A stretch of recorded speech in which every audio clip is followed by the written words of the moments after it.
بله.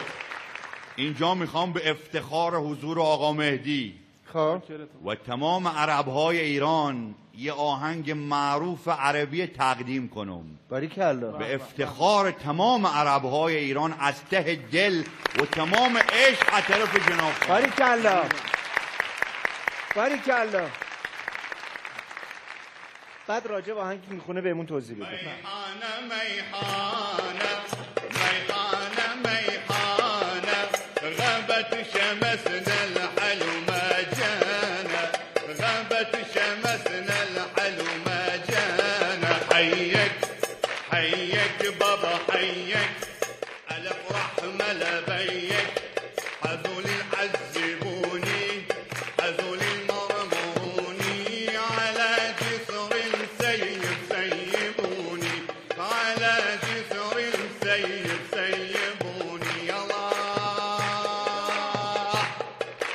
ميحانة ميحانة ميحانة ميحانة غابت شمسنا الحلو ما جانا غابت شمسنا الحلو ما جانا حيك حيك بابا حيك حيك حيك بابا حيك الافراح ملبيك حذول يعذبوني حذول يضرموني على جسر سيب سيبوني على جسر سيب سيبوني يلا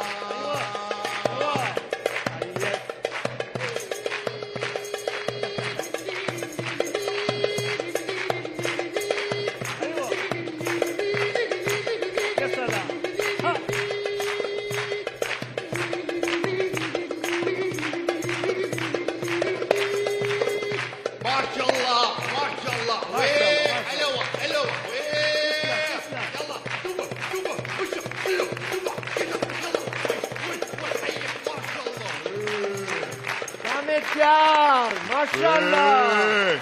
کافو کافو کافو. تسلم تسلم جناب خان تسلم. شاکرتون. دیگه احسن. توضیحاتش باشه با استاد یراحی بگو. ما دخالت نمی‌کنیم. این یه آهنگ خیلی قشنگ و قدیمی و محبوب عربیه به اسم حیک بابا حیک فکر کنم. اسمش حالا دقیقا نمیدونم ولی ناظم غزالی این کارو خونده اولین بار. یه خواننده خیلی خیلی بزرگ عراقی بود که فکر کنم مال مثلا 40 50 سال پیش. چه آهنگ قشنگی. خیلی خیلی ملودی خیلی معروفی هم هست این کار. بله. و تمام دمت گرم. عربای خوزستان خودمون هم عاشقشن یعنی دمت گرم. جان خدا. فوق النخل فوق يا فوق النخل فوق. این هم یکی از کارهای معروف ناظم ادامه غزالی. نده. چرا قطعش کردی؟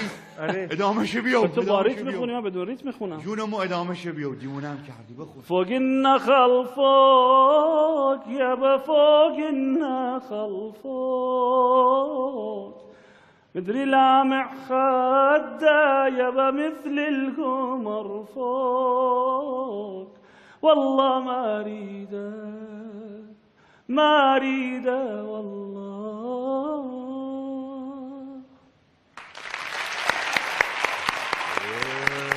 چقدر قشنگ بود. خیلی قشنگ خوندی. به افتخار جناب خان دست بزنید دوباره.